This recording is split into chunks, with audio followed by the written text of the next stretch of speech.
If you own or manage a website, chances are you've probably heard about the importance of blogging as far as SEO or search engine optimization and helping drive traffic, get sales leads, conversions, subscribers, whatever that may be. But how do you know if your blog's effective?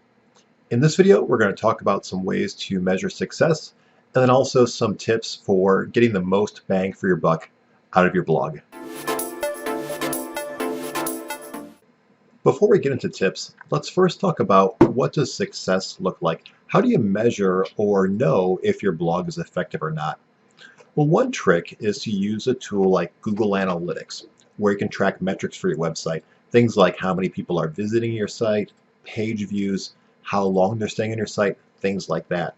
But there's also easier ways to get a sense of how effective your blog is, and that's to do a gut check on what your goals for your website are.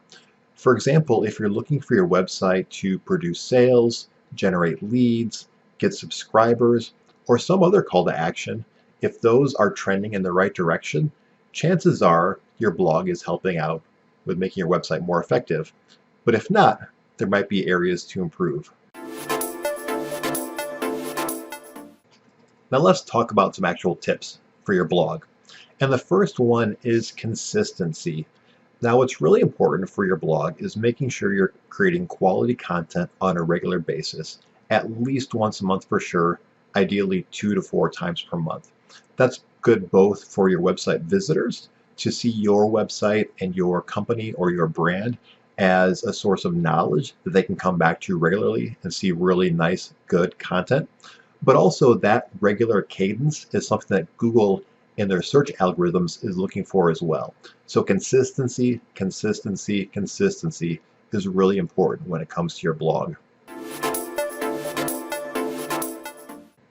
Along with consistency, of course, though, is not just a matter of putting out any content on a regular basis, but it's providing quality content that provides value to your target audience. You want to make sure the content you provide gives them something as far as new insights, new knowledge, and then specific to your niche as well. Because people that are subscribing to your blog or reading your blog want to hear about things that are pertinent to them and to your business or your brand. Probably not as much random tangential thoughts. So for example, if you're writing a blog about your shoe business and your shoe industry, for example, going off on things like politics or sports or things like that are a little off topic. They might be of interest to you and maybe some of your segments, but really stick to what's really relevant to your business and your audience. Along with providing value, something else that's important is providing what's called evergreen content. Now, what evergreen content is content that isn't just relevant to a certain time period. It's not just trendy now. It's not just relevant for a short time frame. It's things that people will search for over a long period of time. For example, writing a blog about how to tie your shoelaces, people will always search for that sort of problem and that sort of advice, no matter if it's 2022, 2035, or whatever point in the future as well. That's by comparison to something that's really relevant in just today's news, for example. If you do create content or blog posts that are time-based, like, for example, top trends in your industry for 2023, when the next year rolls around for 2024, be sure to update that post. Change the dates to 2024, for example. Update what content's relevant in there as well so that that blog post can keep getting traffic and being relevant for future dates as well.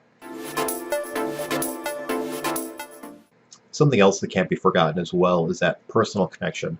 So when it comes to writing really effective blogs, it's important for your personal voice and brand to come through. So don't forget to be authentic, be you, be personal, be a human being that folks can relate to.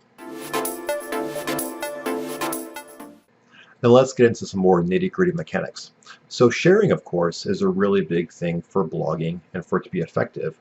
So if you don't already have tools or buttons in place to make it really easy for readers to share your blog, you're going to want to add those in so people can easily email your blog post, share it on Facebook, Twitter, Instagram, whatever social network might be most relevant. The reason is the more visitors and viewers to your blog, the better, and also the more backlinks or links from other sites to your own website is really good for SEO. Another nitty-gritty detail that can't be overlooked is keywords. So keywords are those specific search words or search phrases or terms that people are typing into Google to search for whatever topic they're looking for. So for your business, you want to use tools online to get a sense of what keywords you should be targeting. What are things that people in your target audience are searching for that you can then bake into your blog posts? Be sure to use those keywords in your titles, in your headers, in the text and the images and videos you're using for your blog, because that'll help drive traffic. And then last off, two really important things to help maximize your blog and get the most bang for the buck. These are things that you've probably heard me talk about if you've seen other videos. Is one, mobile responsiveness, making sure your website and your blog is mobile responsive. That means it's easy to view on a desktop or on a tablet or a phone. And then also speed, making sure your website loads really, really fast.